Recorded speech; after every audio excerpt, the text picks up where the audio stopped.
hundreds, I want to say thousands of lockdowns. It's like when you living in the USP, that's a part of life. I was in the USP for 18 and at a medium for 3. And even at mediums, they have lockdowns. But in a PN, it's bad. We might go 9 months we might go 9 to close to 11 months sometime. Imagine if a bad riot happened and they lock you down for 3 months. Then they let you up. And 2 days later, somebody get retaliation and something jump off and you down bad now another 2 months.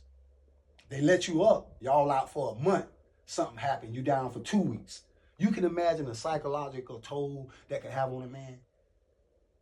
You being locked in this one cell for months. You, after a while, in your cell, he start beefing. He start taking too much room on the goddamn floor. He start farting too fucking loud. He start snoring. I don't like the way this nigga smell. We start arguing about dumb shit.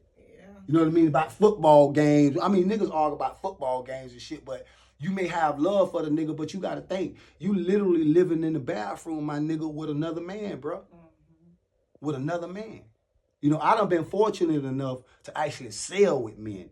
You know what I'm saying? Like, we have a code in that bitch. Like, ain't no weird feeling in there, this and that. You know what I'm saying? We done had to be in that bitch where we got to put a goddamn sheet up, and he on one side goddamn shit, and I'm on the other side taking the motherfucking bird back. That nigga ain't looking at my motherfucking swipe or nothing like that, and I ain't looking at his. Goddamn it, we men in this bitch. We got our back to each other. Goddamn it, no weird feeling or nothing. What did you call it? Huh? He ain't looking at your what? He ain't looking at my swipe. What is that? My swipe is my Johnson. Johnson, an old word for it, y'all. Johnson? What is that? My dong.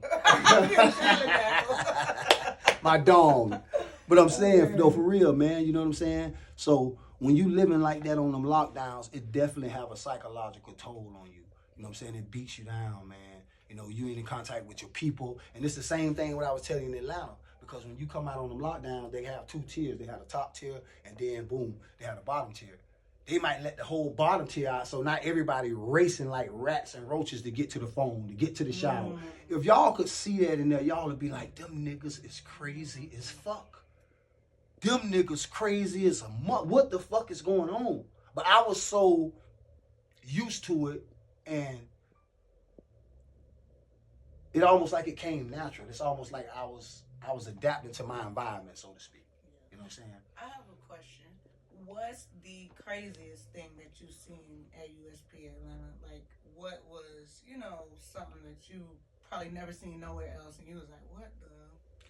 Well, I can't say I saw a lot of crazy things in USP Atlanta other than those black officers over there beating your ass, because they will get on you. Them big Georgia boys. That's all there is black. You don't see listen, at USP Atlanta, you don't see no white people.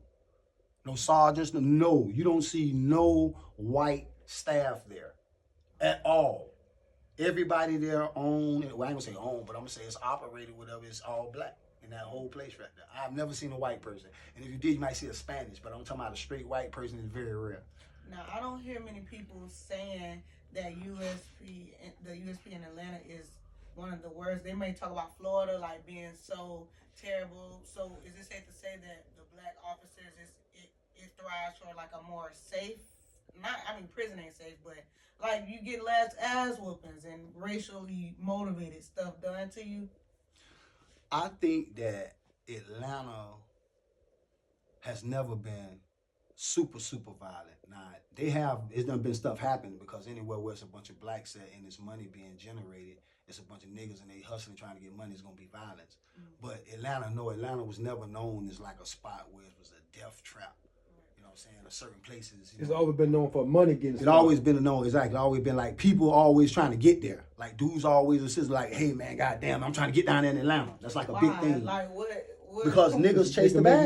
They can make money though. Niggas chase the bag. Somebody was asking me that the other day, and y'all know I never been to prison, so I couldn't tell them. But people was like, "How you get money in prison?" And they was like, "These niggas be having listen, money." It's they own. Listen, man, I'm gonna break that shit down to y'all. The economy in the Fed prison. You think I should talk about that, man? A little bit, okay. Touch on it. Don't. Okay, I'm gonna touch on it because it gets deep.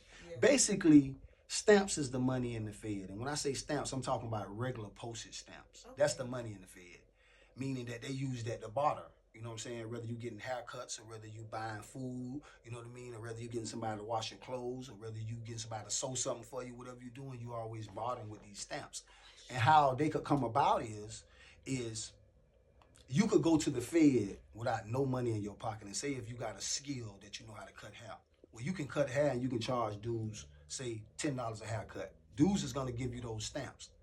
Now, as all these dudes keep coming to you and you piling up them tens and you piling up them tens and piling up them tens, you might have now $500 worth of stamps. You got them in rubber bands, you got them real neat. And with them $500 worth of stamps, you're gonna sell them to me for $300 cash. And what I mean by $300 cash is I'm gonna send this $300 wherever you want it to go, whether it's to your account, whether it's to your baby mama or your mama or whatever, and that's how you generate money in the feds. Meaning that it just came out of nowhere.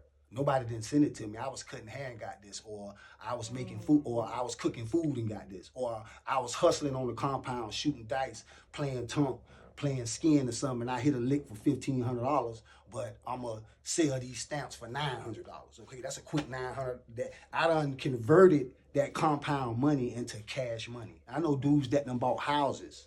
Dudes can say all they want to say about it. I know dudes that done put their kids through college with them stamps. That done bought houses with them stamps.